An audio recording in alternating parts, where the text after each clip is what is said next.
That's not something I would. The screen is red. So let's see. We got the fancy cool logo on.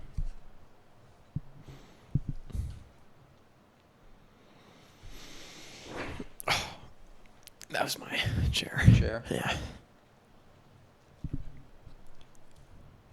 Come on now. Come on now. That's right.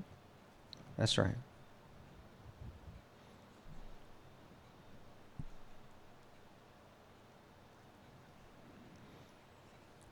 Are we up? Are we up? We're live. Do we have sound? We are on. Cool, man. All right. Right on, right on. Come on now. Come on now. That's right. Okay. So we can transition, and here we go. Hi, ladies and gentlemen. Like magic. I'm Chris. I'm Charlie. We are 8-balling. All right. It's Tuesday. You knew what it was. August 28th. And here we are. Of the year 2019. So I heard this quote this morning, and I knew I had heard this quote, but I didn't know who it was from, or if I did, I'd forgotten. I started thinking about it, and it actually got me psyched, because the minute I thought about it, and we'll get into it, I interpreted it, and I think it's said in a much different way than the guy who said it meant it to sound, at least to me. Don't you find that with a lot of stuff? I shouldn't say maybe more often than not. Maybe. But, yeah. So the quote is, to each, from each according to his ability, to each according to his needs. Yeah. You know what the first thing I thought of when I heard that was? Socialism. I'm just kidding. What? Capitalism. Oh, really? And hierarchies. Oh. And then I was like, wait, that's Karl Marx? Yeah. So then that totally acknowledges the individual, which he fundamentally denied. No, but it's about the bigger picture. But he used the pronoun his, yeah, and not that, and according to his ability, acknowledging different levels of talent, according to his needs. And then I'm like, all right, I started breaking it down in my head, and then like, according to needs. So guess what? Jeff Bezos needs food, shelter, and clothing, and healthcare. He has needs. Mm. So somebody needs to provide him with food. Yeah, but not. It doesn't suggest the means by which it's conveyed. That's true. At all. That's true. Yeah. However, so if you didn't know who this was from in the first, I don't know if it was 30 seconds or 5 minutes that I was thinking about it, I was just thinking about the statement, not from whom it came. So I'm like, wait a minute. And one of the first things I pictured was a pyramid. Like the person with the most ability delegating to the next two guys. Right, the next two guys with the next ability to the next four guys to the next 8 guys. And I'm like, wait a minute. This has some inherent hierarchical suggestions in it. It really does. It would be a reverse pyramid, though. It'd be like this. No. Because the one guy's holding up everything. I'm just kidding. No, but from those, yeah, according to his ability, yeah, and not there, to those according to his needs. Acknowledging needs, and to me, if not implying at least a reasonable inference, is the needs are different. And I'm like, oh, this guy has no clue that he just totally contradicted himself. Yeah, but everybody's needs are different. I'm sorry, everybody's needs, like on a biological scale, are identical. So until you start breaking it down into like disability stuff like that. That's also contrary to his stupid ass model. Right. Because it's not according to desires, wants. That's exactly. You're not including commodity in it. Yeah. And right. It's just like, what do you need? Water, food, and shelter. And right, and he would say, what do you, right, if you said, hey, Carl, you schmuck, what are needs? He wouldn't say, 2,000 calories, so 5 cans of tuna, 10 bananas, and, 5 oranges. Right. And a roof, 10 by 10, He would include stuff like that was weird. I started getting anyway. Started hearing my own voice, but yeah, I know more so than usual when I'm not wearing headphones. I feel something over my ears. What was that? Right. I feel like he would say like, and your desire. It'd be like your needs are also your desire, and I'd be like, that's fucking. Then use a different word. I know, right? Then use a fucking different word. Yeah, yeah, I like that too. Now that you pointed that out, that's nice. I didn't realize that. There's a lot of interpretation in there, and again, to me, it's hierarchical in nature, or nature, and it totally acknowledges the individual. But you understand where he's missing the individual, right? Is that like not in that statement? Because it's about society. It's about how a person plays into society, which is what sociology is. You're thinking about it in context. Okay, but that's why I liked it so much, because I didn't. Oh, because you didn't even think about it at all like that. Right. You're just like, oh, I was just words. thinking about that quote. Where's that quote? Then I stopped worrying about where the quote was from and started thinking about it. And I'm like, oh, that's Marx. Yeah, I wonder if the Latin for that would be cool. You know, like a cool like motto. How that would sound. I don't know. Hey, 8-Ball, would that sound cool in Latin for like a family crest or something? I thought you were going to get a lot more excited about this. Come on, you fucker. It's like, it's on the edge. It's like there's no answer to be had. No, it came up. Oh, it did? Oh, gosh. Oh, it just says yes. We got to buy an old one off eBay. Yes, definitely. Oh, and it changed. Where it comes Concentrate up and and ask again. Okay, that's more accurate. Ask again? Concentrate and ask again. Go away. Yeah, right. It's code for go away. Yeah. I'm tired. Go away. Yeah. I'm not excited about it. I just I'm not. It's no surprise to me, but I don't know. Whatever. It's like that sounds shitty. I hadn't thought about this, but you can't shake the context. That's why it was so good this morning, because I didn't hear it in context. That's why it's kind of like boring to me. But yeah. Well, you got right. It's going on. You're like fucking guy, right? Yeah, right. Yeah. What did you think of socialism? Yeah, right. I don't. What else? Right. Yeah, capitalism. Me, yeah. No. Yeah. All right. Now we got to shift gears. With no slate, we are totally 8-balling it right now. Except for this piece of slate. I don't know. You want to delve into? You want to usurp a little bit of Laney mania? Well, I just thought that it might be nice to. We're doing back of house stuff in front of house, but I thought it might be nice to kind of introduce it and then call back. Hey, we talked about this last week. You know, as like a little testing the water sort of thing. Sure. For us. I'll do it.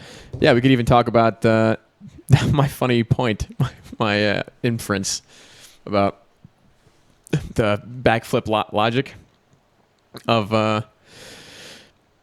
the man is the only one who's has a consequence for the pregnancy or the lack of choice even. All right, let's start with that. Yeah. So what I thought about talking about several weeks ago, and Charlie has a sister, and she's lovely. And if you've seen all the podcasts, Gordy's brother, who you've met, and another younger brother, who probably has little or no interest in being in something like this, right?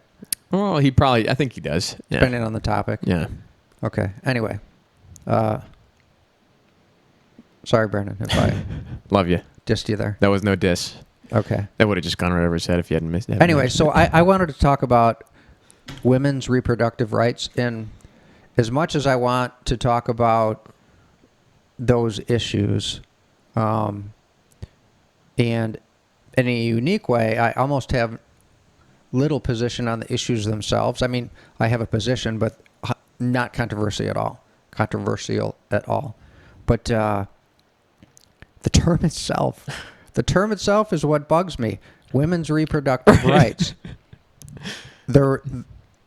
The rights that are at hand are not about reproducing. They're about preventing and or ending the process of reproduction. Right, which is ironic. Which bugs me because I think it's right. I think it's very, very, very intentionally, and I think it's even hard to argue that it's not intended to frame it in a way that's somewhere between softens it and misleads you. Oh, like USA Patriot Act? I've never heard the government doing that before. Right, the Patriot Act, right. Yeah, uniting and strengthening America. Like, grow up. Yeah. By sneaking into your house late at night. Affordable Care Act. And sifting through your stuff. Yeah, right. Not even at night. They do it in broad daylight now. That's remarkably coincidental. I read about the Supreme Court ruling on that oh, really? Today? Yesterday morning. Oh, nice. Because I was like, how'd they find that constitutional again? Yeah. Anyway, I mean, because I know of the it's because they found it as a tax. And right. All right, yeah. I need the nuts and bolts behind how they got to that. Yeah. And there's some problems with that. But anyway, so back to women's reproductive rights, but your portion on it regarding men. So Chris is pointing out, I don't know how much leeway I have on the scenario you described to me, but described a scenario to me, hypothetical, and I'm sure in some cases real, wherein... you want me to go through it? Yeah, sure. That'd be nice. Here's the story. For the sake of the protection of the innocent, the story is totally hypothetical. A guy went through his entire life, born, all junior high, high school, went to a great college, a guy who was excelled at sports, was all about doing the right thing, and not only about doing the right thing, but did the right thing. Socially skilled guy, reasonably attractive guy, and on and on. Got out of college, was on to the beginning of what would turn into a successful career, but never real active with girls. So met a girl they'd been dating for a while, and again, out of college, so early mid-20s.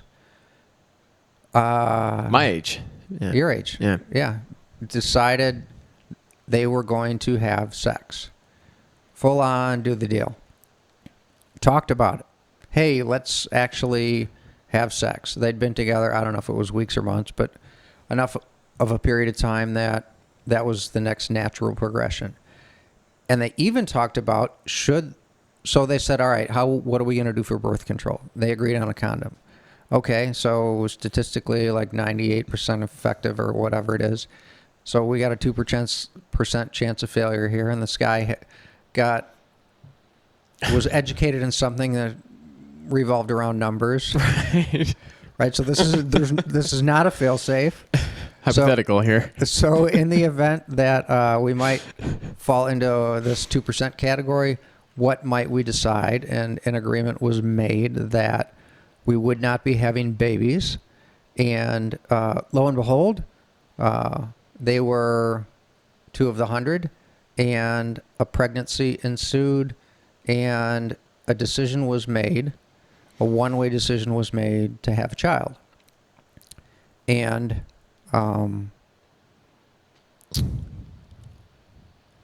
not discounting that bringing a human being into the world is a gift. Introducing a life to the world is a gift. Setting that aside, nothing good happened after the decision was made to have a kid. And it really, really changed the trajectory of this guy's life. And again, setting aside bringing a healthy human being into the world, it really, really got his life sideways. Yeah. And I haven't been in touch with this guy. I haven't seen him probably at least 10 years. But it looks as though his life is kind of back on track. But I think it was 20 years of tumultuous stuff. Yeah. And the way that Chris described to me at this party, which... If this actually happened. Right, this hypothetical scenario, the thing that was odd to him that he pointed out to me was the man has no recourse in that situation for redemption. It's like we had an agreement, a verbal contract, which is in some cases legally binding and, completely disregarded by her. And there's no way for him to change that. Even if, she could have even said yes and then just not gone through with it. after all this time. Other than him forcefully harming her or something like that, which God forbid.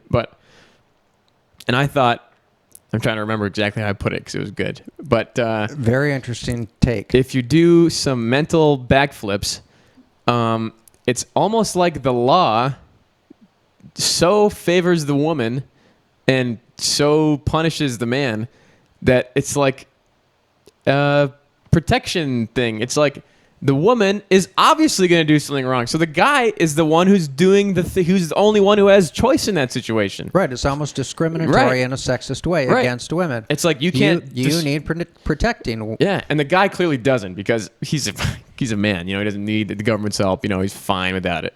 But the woman, she needs us because she can't do it on her own. That's what I thought was kind of fucked up about that. And like I said, mental backflips. So don't hold me on that. But that. It kind of, if you think about it, that's kind of what's going on. And before we talk about this with Lainey, I'd like her to see this actually, but yeah, we'll do that. What I want to look into is this got challenged in the courts, and it went back to Roe v. Wade, and there was something about Roe v. Wade that was the logic behind which men would not have recourse nor say in. Potentially. Oh, something in that particular case. Oh, yeah. Oh. Yeah, they went back to Roe v. Wade. The plot thickens. And they said, so the man, has no say and is indeed obligated to support the child. Right, now that's the fucked up part. Is like if it was like she's having the kid, you're not involved, that's a whole different story. Right, but you guys when you're made like an agreement, there's a verbal contract. You're out. Boom. That's out. An escape clause. Simple. It's in a lot of contracts. Here's one thing I thought of at a previous point in time that I didn't say to you, which is, should they have agreed not to have a pregnancy, right? And then setting aside whatever your thoughts on abortion are, right? So the purpose is not to condone or condemn abortion. It's strictly this conversation. Is even if the law allowed you to have no obligation, the woman's still doing something. Imagine if your choice were to not be in the child's life, not be financially obligated. How shitty would it feel to still walk around the earth knowing you got a kid out there and you're having nothing to do with them? And you're a piece of shit. Right. Yeah. She's making that choice for you too. Right. It's like I'm going to make you the piece of shit because even though we agreed on right. And because I think any decent guy, a year or 5 afterwards would be like, fuck, you know what? I got a kid out there. And I would say that actually frequently happens, that same scenario in the reverse, where it's like we agreed to have a kid or something and then she like backs out. I don't know. But that's a very rare scenario where it's like, hey, if we agree to it in advance, we do everything right. Yes, can you do this? Yes, can I do it? Yes, yeah, consent all the way, all this stuff. Willing buyer, willing seller. The law's not on your side if you're a dude. It's just like a weird thing. And I thought that that's kind of sexist towards the woman because it's like, you need us to protect you. You need us. We're there for you guys. The guy, don't worry about him. It's legal paternalism. Yeah, and this topic is so radioactive. Oh my God, I didn't think about that. Caveat, I have no opinion on this as of yet. Yeah, I'm just like, I'm just pointing something out. Yes, This is intellectual Correct. Food for thought. Right. That having been said, shame on the hypothetical girl for not keeping her word. That part I have a problem with. And shame on the government for not being an equal provider of rights. Yeah. Or legal services. It's like, I don't know. Now I want to know about the Roe v. Wade because that would be an interesting thing to talk about. Well, if we're going to do this again, the thing popped up on our screen. The guest camera. Oh, shit. I never turned it off. And my phone's ringing. There's just been actually, we had a ghost on today. It was really nice. He's been quiet so far, but spooking us out. No, it didn't come on that way. That's the way it opens. It was my fault. Okay. Anyway. There we go. Nice. So are we going to... frickin' spam. That's almost my phone number on there. I think. I don't know who it is. I'm still programmed to Yeah, to react be to like, phone calls. "Oh," Could be yeah. an emergency. Right, totally. Yeah. If If you're a spam person, please don't watch our show. That's all I'm going to say about that. We don't want you watching the show. maybe somebody live, right? My name's on. Oh, yeah. Right. My name's disclosed from my YouTube channel. They're like, well, let's call in. I Googled myself. You can get my phone number off the internet. Oh, yeah, you can get anybody nowadays. Yeah. Mine's like attached to my Facebook, you know? It's like, it's in there. You have to be a friend of mine or like request it for me and I have to prove it, but still it's there. You can get it. When I was an officer in the Corvette Club, an officer of the club, and doing races, if you put my name in, Corvette Club will come up. I'm just making it easier for people now. Mm-hmm. And then it'll have my contact information. Because they're like, if you want race results, refer to this. There's another guy. There's another guy named Chris. So his name comes up with his phone number, his current cell phone number. Oh, yeah. Unless he's changed. I haven't talked to him in a while. Yeah. And mine comes up. Your address? No, just my cell phone number. I was asking, but yeah, that wouldn't make any sense. Address is really easy. Yeah, well, shit, yeah. Whatever. Yeah. Anyway, I don't think it's the world we live in. I don't think it was somebody watching live. Probably not. But the other thing people brought up, and I got to go back and look at the settings, is they said that the comments aren't available. Oh, really? Yeah. I've made comments though on live. I've been watching you do live with like Brian or something, and I like tweet out or like comment funny shit. Really? Like, is this cheating or maybe we need a second laptop? I think we might even need yeah. That would be good. I think this program might allow you to allow the YouTube comments to funnel up. It does a lot of stuff. Oh, really? Yeah. Cool. We need a practice session before we get Laney on here too. All right, deal. I can do that because I don't have. Yeah, we'll talk about that. It'll later. take 5 minutes anyway. We're still. This is only episode 13 now, 14, 13. Either way, it's still kind of fresh, so we'll get there, fresh. folks. Thanks for bearing with us. Yeah, this one's almost like a practice one. I feel like a newbie tonight. Right, right. We're talking about a lot of back of house stuff. Yeah. I thought the Karl Marx quote was really gonna. I'm sorry. I was just like, no. I'm like, yeah, it's true. On its face, yeah, close. but it has context, right? It's too close. That's what intelligence is being able to apply context to things. Knowing facts or remove yourself and think about something new. That's true. Yeah, tunnel vision. Grab control of that mind. Yeah. Think about this without the parentheses around it. Right. Without this scenario. Yeah. Yeah. Well, I switched to fountain pens. This is something that I'm actually really interested in. Okay. This is a scribe sword. This is what this is called. It's, I don't know, $30 or something like that. Stainless steel nib fountain pen. And so do you dip that, or does it have a this has a disposable cartridge, but I did go all out and buy some fancy Mont Blanc green ink and a converter. So I can write some nice, this is almost empty. The whole purpose of anything saying Mont Blanc is to say, look what I have. Mont Blanc. And you're only going to fill it with Mont Blanc stuff. You That's buy true. a $10 Mont Blanc refill or whatever it costs, and you stick it in a $30 pen. Which, well, it works the same. This is a nice pen. But no, I'm just doing I'm doing the. I will own a Mont Blanc someday. In a way, that makes you more of a purist. You're like, I just care about the way it writes, not impressing anybody. No, that's all about it. Yeah, it's all, and I swear to God, you don't need to own a Mont Blanc pen. So here's my Mont Blanc pen story. Don't need to, not at all. No, and here's why. Well, a couple things. There's better save your money and impress somebody who. I could use that $800 on something else. Oh, you want an $800 Mont Blanc That's pen? like what the minimum is. Shut up. I'm not kidding. They go for like $500 and then like $800 or something like. And any $500 pen. When I was your age, they were $100. It's way up. I was on the website just the other day just to see for shits. Holy moly. Okay, so here's my Mont Blanc pen story. I have my first job out of college, my first real job, and I worked for a small company selling machines. And there was another small company. It was my boss's real good friend, maybe best friend. We did a lot of business with him. He had a Christmas party, and this guy named Don and other associates from his company were at the Christmas party, and they gave me a Christmas gift. And I'd known these guys maybe as little as a couple of months, definitely not even a year.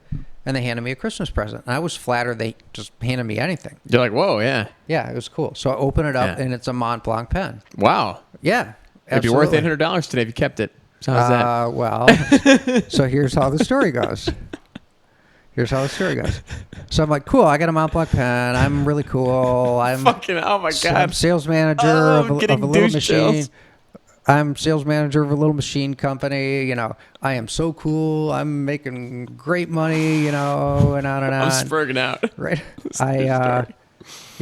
I wore nice clothes. Everything was, you know, perfectly pressed, and just very proud of myself at that point in life. Plus a Mont Blanc pen to, well, I didn't have a pocket. I would put it. That's what I do. Yeah. Put it in. Right like this. Yep. Between the buttons, and I was Mr. Cool. Yeah. So I had that pen for a while. Break my neck. Wind up in a wheelchair. Still have the pen. Right. Oh yeah. Okay. So I got the pen, and I am. I'd had the pen for quite a while. Did I ever tell you I had a .com job? Yeah. Okay. Yeah.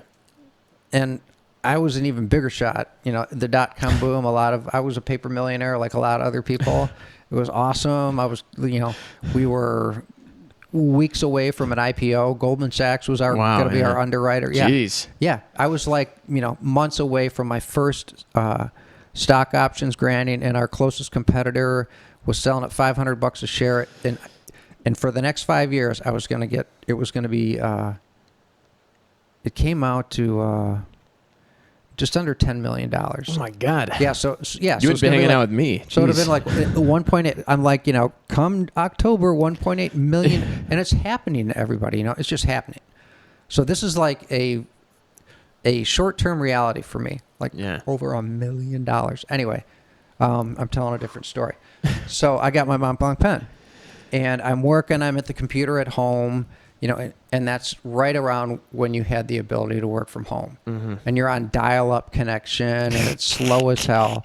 But I'm doing stuff on the website. We were going to be the eBay of industrial machinery. Oh, nice. Yeah. Shit, I bet you there's some good money in that. Well, it never took. I mean, I'm saying if... To this day. Oh, really? Yeah. Wow. No internet middleman? Mm. Well, eBay, they sell machines on eBay. Yeah. But, so eBay was a partner. Yeah. eBay was a partner, and anyway, so back to the Mont Blanc story. So I'm working at home, and I'm at my desk, and I'm working at the computer. I write something, set the pen down, and it didn't have it had a cap that had the little pocket thing. Yeah. So it rolled freely. So it rolls on the floor, and it's on the floor, and I'm at the desk just like this. And I push back to look for the pen, and I hear... crunch. Oh, fuck. I'm like, fuck me. Oh, and then the ink did just go everywhere? No, it was just a little ink cartridge that got squished. I looked down, and, just little itty-bitty fragments of plastic all over the place. Oh, it's plastic? Yeah. Oh, really? Yeah. Oh, this is all steel. Yeah, well, Mont Blanc pens are plastic. Are they really? Well, yeah, unless they're, machined from frickin' ivory. That'd be sick. A fucking ivory pen. Oh my God. Anyway. Sorry. We're really pissing people off today. It's really my fault. I'm sorry. Oh yeah, ivory, yeah. Well, only if it was killed before. If it's old. Tusks. Only if it was old. How about that? Let's grind them up and eat them for aphrodisiacs. Yeah, that's what I buy my ivory for. Exactly. Wait, that guy. Anyway, we are taking so long to tell this I'm sorry. It's my fault. No. I'm taking the blame. No, I think it's fun at this point. It is a good tangent. So there's round 2 of this story. Oh. So I break the pen. I'm like, fucking A. And for me, holding on to a pen, a pair of sunglasses, anything, small enough to hold in your hand. A few years. Not losing it for, more than a few months was an accomplishment at that point in life. So I'm thirsty. Hang on. I've only had this for less than a month, so we'll see. And I already lost another one. Hope I'm not jinxing you. So I was disappointed. I'd had it for a period of time. Then I destroyed it. And I see there was a store called Hudson's. Was Hudson's around ever in your life? Nah. Now it's Macy's. It was Marshall Field's before that. Anyway. Okay. Those Mont Blanc pens on sale at Hudson's, like $99. Same pen. Oh, I'm like, you know what? I'm going to pop for the pen. It was right after Christmas. They were like half price. I went and bought it. I don't think it was weeks.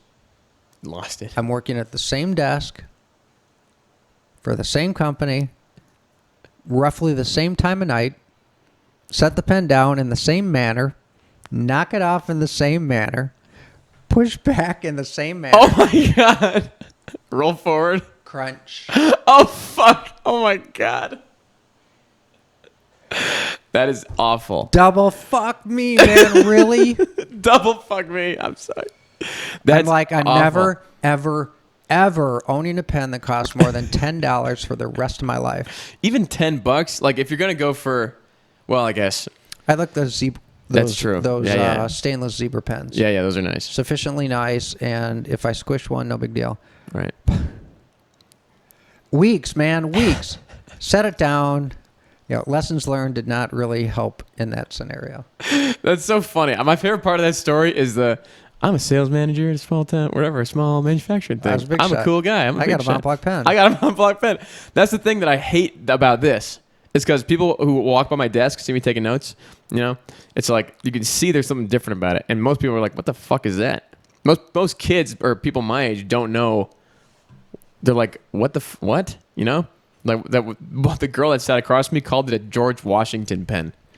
And if you're listening, if you ever listen to this, no offense, but she's like, "You like dip it in ink?" And I'm like, they're past that. There's, they have, and you actually do dip this in ink. You can still write that way. Yeah. You like do this and you spin it, whatever. And that's what I bought. I bought like the nice fucking $20 for 60 milliliters of ink that'll last me like 10 years, in a little converter. But now, sure enough, my boss. You fill that? Yeah, you can. Right now, it's got the black ink just because I use it for writing. But I'm gonna switch over to green. So, but that's what I don't like about it is that it's like different, and I'm like, oh, I'm special because I have a fucking fountain pen, Well, you kind of are. Well, I want to like hide that. I don't want anyone to know. And the reason that I bought it is the most utilitarian of all. It's because I was writing so much my first 2 weeks.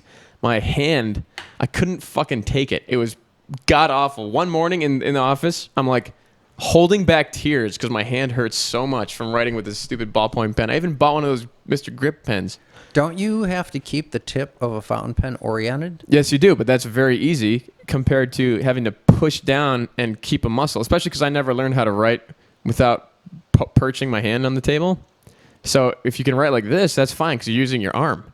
But I have to write with my fingers because I don't know how to do that. Okay. So with a ballpoint pen, you got to push down. Right. With this, it requires literally no pressure. It just requires an angle. So you maintain the angle and you write. It's like a feather, and I fucking love it. And it saved my hand. So it worked, first of all, and my handwriting's getting better, and it's kind of fun, even though I don't like that. It's kind of cool. Like, I don't like that my boss pointed out one day, announced to the class, goes, "Oh, wow, cool, fancy pen." And I'm like, fuck. Leave me alone. Fuck. Yeah, I don't want. This is regular pen. Leave me Throw alone. it away, yeah. All right, so you made me think of something. Fountain pens, I don't think you need to be in your early or mid-20s to have a fountain pen like be passed on you as something you're not familiar with. But nobody knows what it is. That's what I mean. I think not a lot of people write with fountain pens. And I ruined a shirt the second day that I had it. You just made me think of another. So before I had my Montblanc pen, working for the machine company, I befriended a guy. Oh my God, Ricky just let one fly. Oh, actually, really, that was me. dude? I'm just kidding. No, it wasn't. Ricky, man, really, buddy? I got a dog in my lap again, people. He hasn't. He started before the show. Dog. Oh, yeah. I was cruel to this guy. I was at a business, I guess affiliation, club, whatever, dinner. Yeah, and gathering. So this guy, again, I had befriended. I was in this business for like 6 weeks. And we were like the used car dealers of industrial machinery. Yeah. So they're in a industrial city, there's one of these dealerships every 5 or 10 miles. So there's dozens and dozens around. So we had a dinner every month. Anyway, he had a Montblanc pen in his pocket, and I said, "You mind if I borrow that?" Yeah. So I take it out, I take the cap off, and I write Mont Blanc. And then I grab my pen and I go, Bic. Oh, God. And then I take the Mont Blanc pen and I write Bic. And where they take the Bic and I write Mont Blanc. And I kept doing it. Wait, that's what I was doing. I kept doing it for like, probably, it seemed like a long time. Maybe it was a minute. And this guy was, and everybody's they're like laughing. It was just, yeah, because he's like, I'm a douche. And you're like, fuck you. You're making fun of me. You're bullying me. I was absolutely making fun of this guy. And it was hilarious. And he was beat red. I felt so bad. Mont Blanc. Bic, Mont Blanc. Anyway. That's what I love about this is because I actually have a reason. It's not like I just wanted a fucking fancy pen. I didn't want it. It's the reason. But you want a Mont Blanc. You mentioned it just because arrived. God. Oh, well. Douche chills, like I said. So maybe you don't want it now. No, I don't want it. This scribe sword's great. It writes nice. You are wearing a Ralph Lauren shirt. This is like who I am. I was born this way. It wasn't my choice, right? There's a song I was listening to by Die Antwoord. They're great. South African girl. He's like, don't blame me. I was I could born say fucked something, up. and I'm not gonna say it. Go ahead. Nope. Let's just say it ends in privilege. Yes.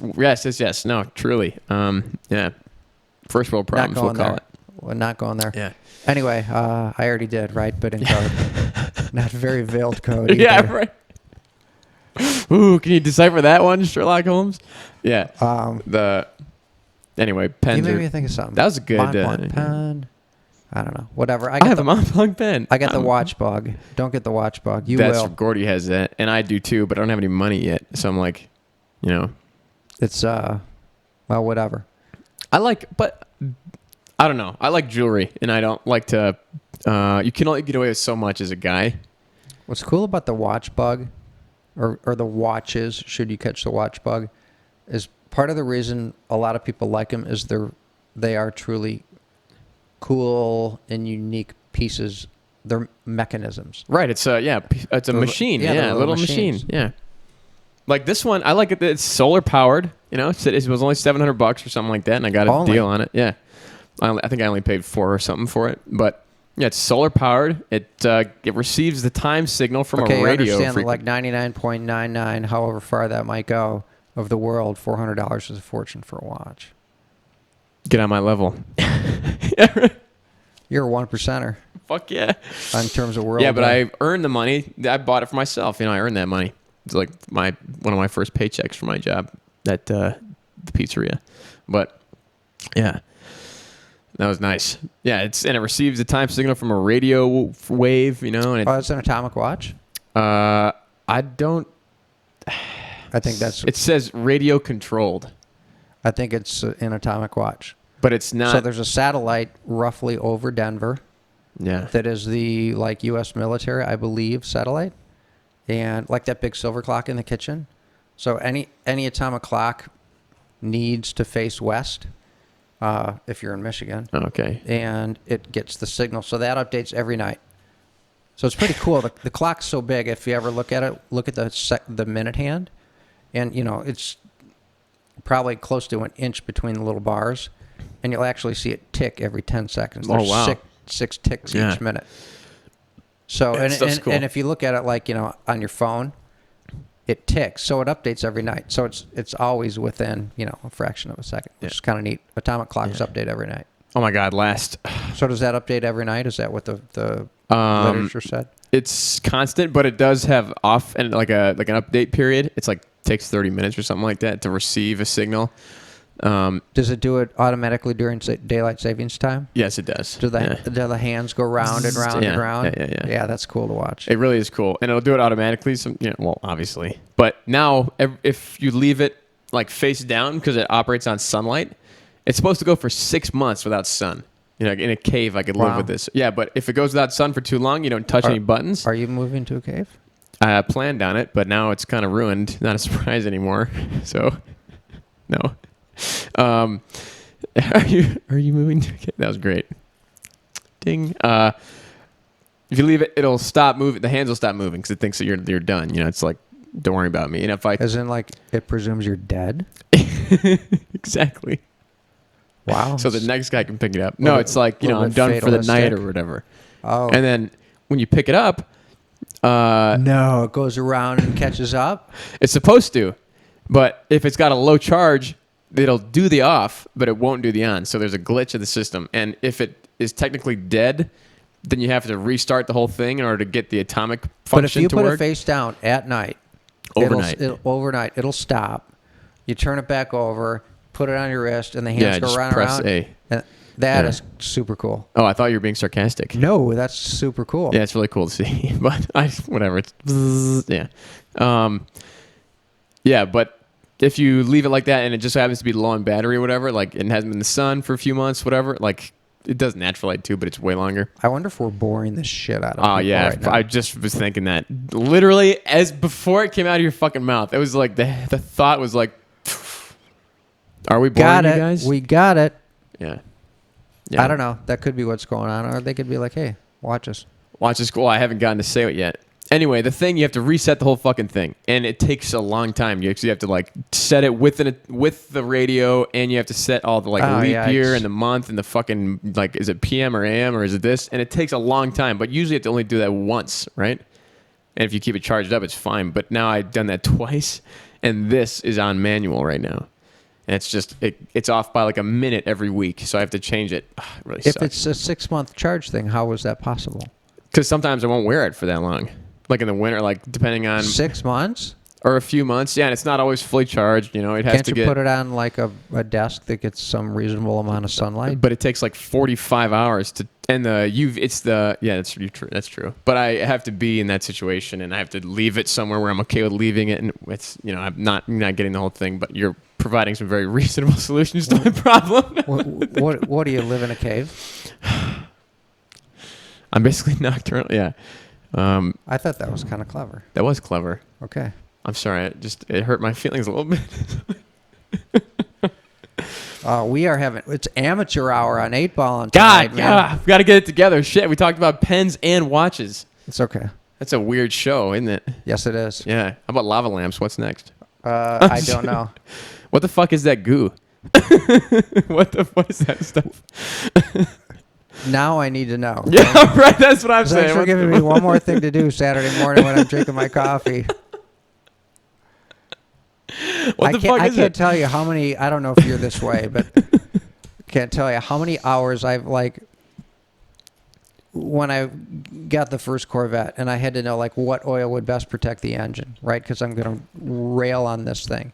No, Bob is the oil guy. Oh, that's the online website. Yeah. How many dozens of hours I've spent reading about motor oil, and if you're interested how it works in and why it's good. No, whatever, just stupid information junkie. Now yeah, I got to know how a frickin' lava lamp works exactly. But it's I didn't know shit about a fountain pen a month ago, and then as soon as I got it, I'm like, different kind of nibs, what kind of a point, what kind of ink, what kind of this, how it's cartridges versus that. It's it's something interesting, interests and you'll just the fucking hours will fly by if you're reading about it.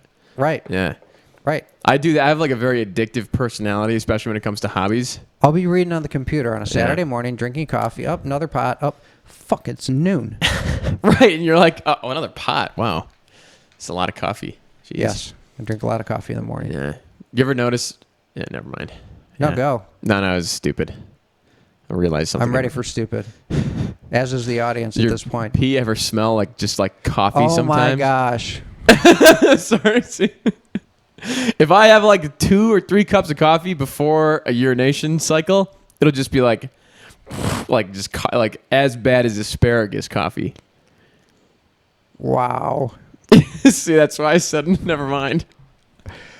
Never ever. Never? I have I'll be whoa, that's just coffee. It's that's house blend right there. Yeah. I think that's your mind playing tricks on you. No way. It's as clear as it is when I eat asparagus. And you could have fucking 1/2 stalk of an asparagus and it'll ruin you for a day. But what are you talking about? What? Asparagus in terms of the smell of your urine will smell like asparagus. No, it changes the smell. But coffee, when I drink that, my pee will smell like coffee. It's really weird. You have. I do not want to. And now that's out on the internet. You're welcome, folks. Yes, forever. Ever. Forever. Yeah, Sandlot. I'm sorry. Okay. I am. You're really making me feel like an idiot. I have no such knowledge. Oh, okay. Honest to God. Yeah. Never thought pee smelled like anything but pee. You never knew that asparagus changes the smell of your pee? Not at all. Okay, well, I have one up on you because that's pretty commonly known. Yeah. The only thing I know is if you get dehydrated, it smells stronger. Also that, yeah.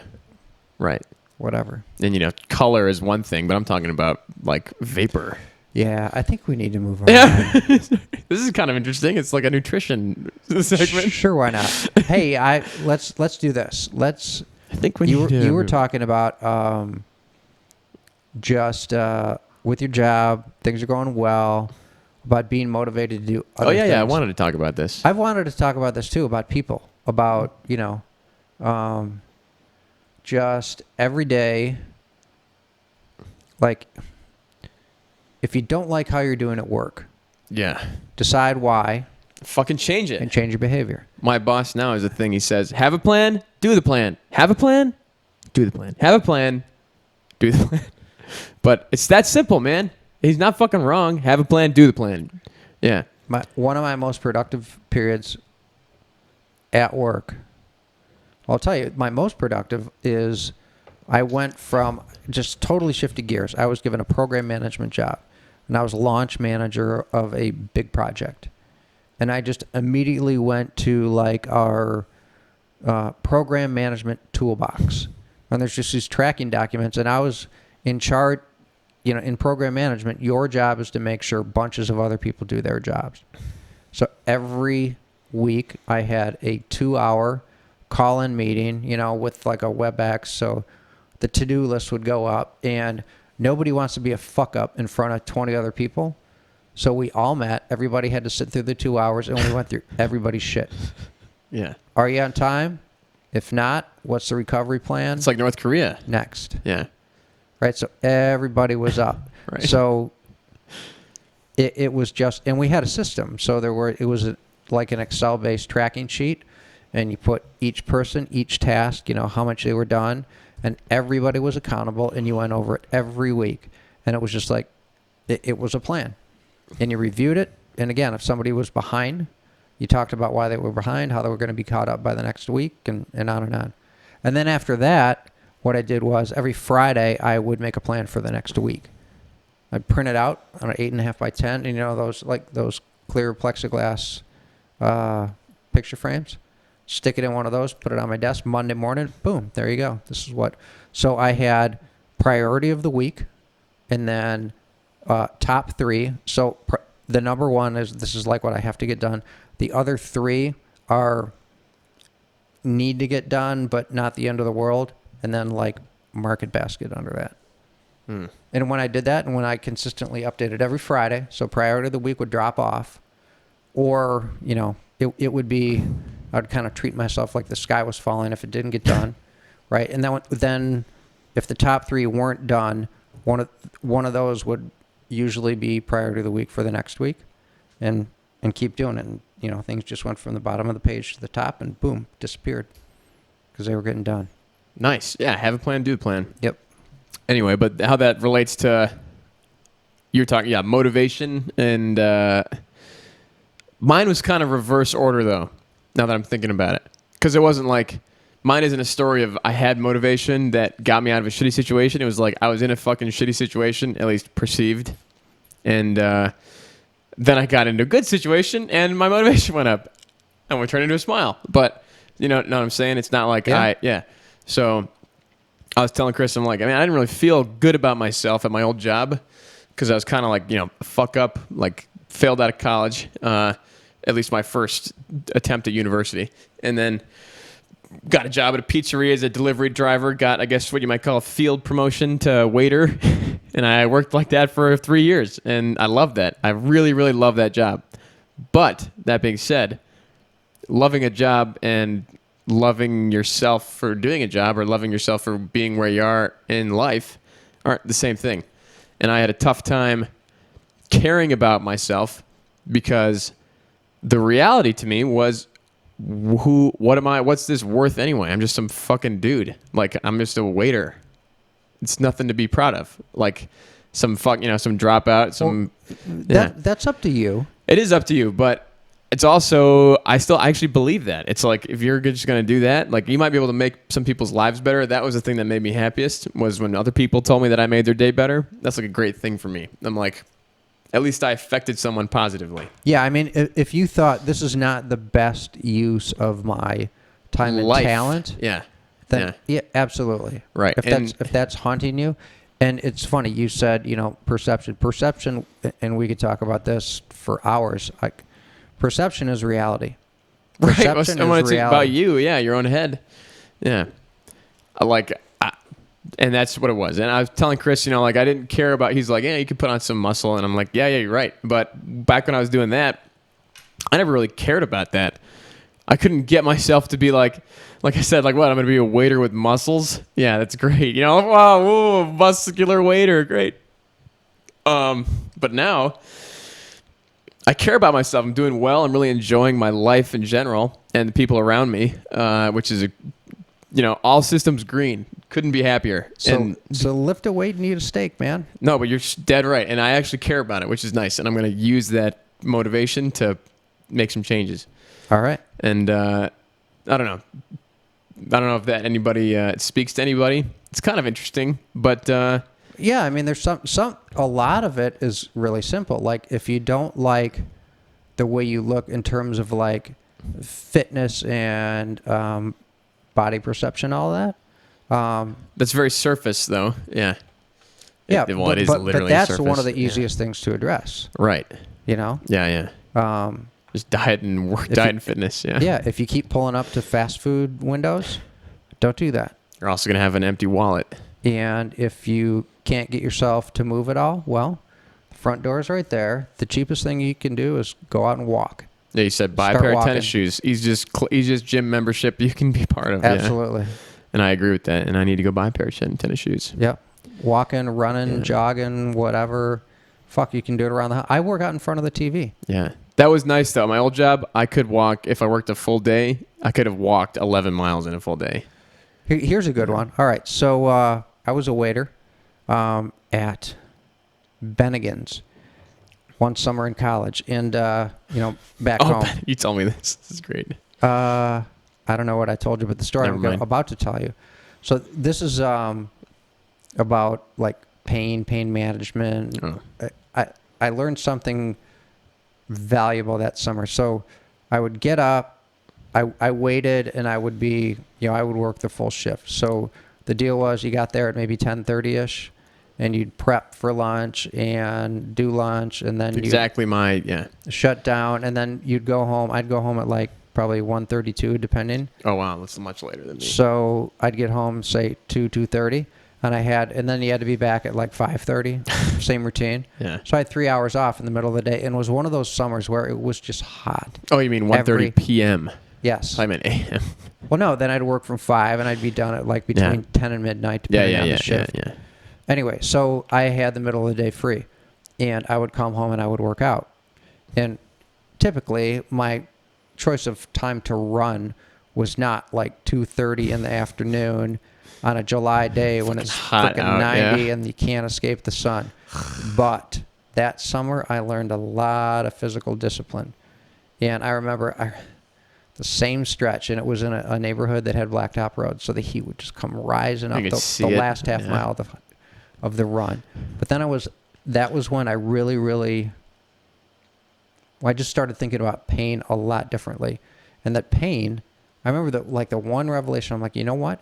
This is just a feeling, like getting your back scratched or, just things that feel pleasurable. They're pleasurable because of the way you perceive them. And pain's different, but highly, highly, highly manageable. And I'm like, you know what? This is just a feeling. I can run through this. It's just a cost. And I learned to do that. Yeah. And I literally learned to process that as a feeling that would get managed like any other feeling. And that really, really helped me develop myself mentally in terms of like mind over matter type situations. Like I can power through this. That's good. Right? Yeah. Pain's bad. Why? I mean, you're kind of hardwired that way, and you can rewire yourself a lot of times. Did I tell you the story about when I blew my knee out skiing? Yeah. Oh, fuck. Yeah. And trying to manage that pain? Yeah. And I didn't realize I was screaming. That was one time I couldn't manage myself. So I was skiing, and I'm going slowly, which is like how most people hurt themselves, not paying attention. I fell very slowly, twisted, and I broke the top of my tibia in 2 pieces. And the one piece busted into lots of little pieces. And it really, really, really hurt. So I'm on the hill, screaming, seeing black and red, and basically my body was trying to pass me out to manage the pain. Yeah. And I realized that. I'm like, what the hell's going on? And I was screaming.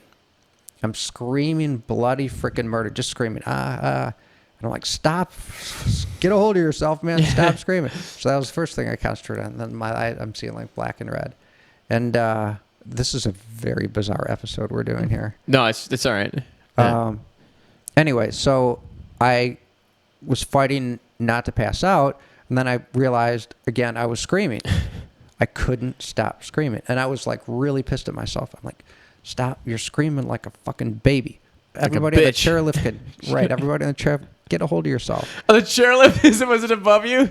Well, that's all I'm thinking is like people on the chairlift can hear me. Like I was just about to say before that. Go ahead, and I'll say what I'm going to say. But no, that was it. It was just, that was well after that summer and well after, more development of, mind over matter type things. But I could not stop myself from screaming.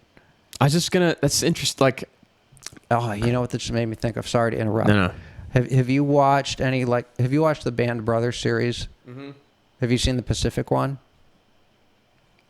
Like where, like where Jimmy Kimmel pulls up in a no, Jeep? like guys who get shot and they're screaming, and then they put like a bunch of people's lives on the line because then people know where they are.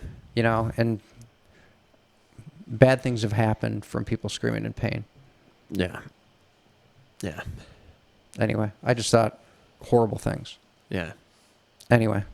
Right. But my point was just in terms of dealing with pain, this has nothing to do with what we were talking about. I just realized it's just about pain. It's all right. I was going to say, like, this is a bizarre episode. Yeah. Might as well keep going. You know what? Bizarre episode. This is fun. I'm enjoying it.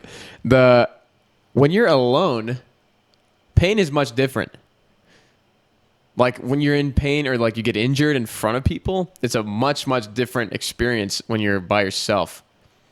I don't know, because like there is some social aspect to it. People are like worried about you. They're like, "What's you need help? You need like whatever, like attention, something like that."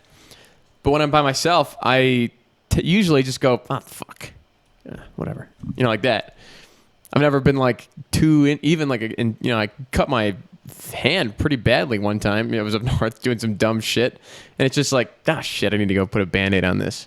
And the pain was intense, but it's like not in my mind, it's isolated. The pain is isolated, and that's not in my head. But when I'm around people, I'm like, fuck, I just did this stupid thing in front of people, and I'm fuck, it hurts, God. Like, I don't think I would or have reacted that way, other than the people in the chairlift can hear you screaming. Yeah, that is so funny. That's why it's nice to go down the bumps and down the chair line, because you're like motivated to keep going instead of break. Well, this happened to be at Boyne. Oh, really? And whatever the hill on the other side of Hemlock is, I forget. It's like it's not a bump, right? Like it's on the other side of Hemlock. Is that Challenger? I don't know, but it's the other side of Hemlock, and then there's a few little bumps at the end, and then you cut across and you get back on the Hemlock chair. I think that is Challenger. So I was coming across, and I was just going through the bumps and caught an edge, and boom. You can ski. Twist. People that don't ski. Knee gone. Yeah. If you don't ski, you can seriously lose your shit in seconds just from a simple mistake on the ski hill. If you're not, being careful. I guess it wasn't a mistake. It just caught an edge. Right. It's just, it's not even like you're, it's not even up to you, right? Yeah. Yeah, but that's... Snap. Oh, fuck. I can't even imagine. All right, did I tell you the doctor story? Yeah. This is a great story. So here's a good story. We did this whole episode already, but go ahead. Did I? Yeah. Okay, never mind. No, I just wanted to let you know, but you can do short version. No, never not mind. going there. Yeah, but skiing. I can't wait for winter. I can. That's all right. That's all right. No, come on now. Come on now. That's right. No, winter's fine. I got my routine. Yeah. I love Thanksgiving. I love Christmas. You know why I love Christmas? Because it brings a better me out of me. I agree. I'm more happy. Yeah. I like being nice to people. That's exactly what I mean. You're like, let me get the door for you. How's your day going? Oh, yeah, fucking awesome. Boom. Not like that, but yeah. Yep. Right. Then there's Christmas. Then from Christmas to New Year's is college bowl games. I'm a college football addict. Not recovering. Don't want to. Don't get it. Then I get into a little bit of college basketball and do some movie watching. The next thing you know, it's freaking mid-March and the sun's starting to come out. The days are getting longer and it's like a 10-week period. No big deal. I like the short days in winter. Really? Yeah. There's something interesting about it. It's kind of like Alaska. You're like, 2 hours of sunlight. But there's something about that I like. Wow. That's a very youthful, not in the literal sense, youthful, energetic, good way to look at it. I will tell you, I would be surprised if you don't at some point say, going to work in the dark and driving home in the dark sucks. I thought that today. Because I woke up at 5 a.m. I was at work before 6:52, which is technically sunrise. I was at work way before then. I was at the parking lot at 6:20. And then I if I had stayed until 7 and there's, just on the off chance there's traffic, it would be dark by the time I got home. And that's in the movie Horrible Bosses. It's like this movie opens with him being like, I arrive at work long before the sun comes up and I get home long after it's gone down. Is that the only thing in my fridge is a peach or a kiwi and it's got some fuzz on it. Yeah. I don't think I've seen. Is that the movie where Jennifer Aniston is plays like the hot dentist? Yeah, the fucking nympho she dentist. She is really funny in that. And she hot. is hilarious. Yeah. I like that. She gets on top of the guy when he's knocked out on nitrous to have sex. Yeah, but she's so funny. She's a pretty versatile actress. No, she's hilarious in that. And even in the second one, funnier. I've not seen either of those start to finish. They're both really good. Worth watching? Love it. It's probably one of my top 10 favorite comedies. Wow. I mean, maybe let's just say of this century. Yeah, it's about like a few guys that are friends, right? Yeah, 3 guys. Jason Sudeikis, Charlie Day, and some other fucking guy. Did you ever watch The Jerk? No. Okay. Yeah, I should though. Whatever. It's stupid late 70s. I want to watch it, but yeah. Lord loves a working man. I forget the other 2 things are. See a doctor and wait. Lord loves a working man. Don't trust Whitey. See a doctor and get rid of it. Yeah, get rid of it. Don't trust Whitey. That's the second one. Yeah. Don't trust Whitey. See a doctor. Get rid of it. Right. Lord loves a working man. Lord loves a working man. Yeah. God loves me. That movie came on since we had that conversation. Oh, fuck. It was on TV? It was on cable. I don't have cable anymore. And he's going to hitchhike to the city. Yeah. A truck pulls up in front of this country house. I showed you that one clip, Yeah, right. And the guy says, how far are you going? He's like, St. Louis or whatever town it was. Where are you going? He goes, end of the fence. End of the fence? He goes, okay, I'll take a ride. I'm going to fucking watch that tonight. I don't care. I'll fall asleep watching it. That sounds hilarious. And there's that shooting scene, too. Yes, he hates these cans. Yeah. Jackie Mason. I got to watch that. What about you? End of the fence? It's funny as shit. Yeah. More cans. Yeah. Nathan, we don't have defective cans. We got a defective person. Do you know who Jackie Mason is? Yeah. Did that sound like him? A little bit. You kind of had it in the end there. Okay.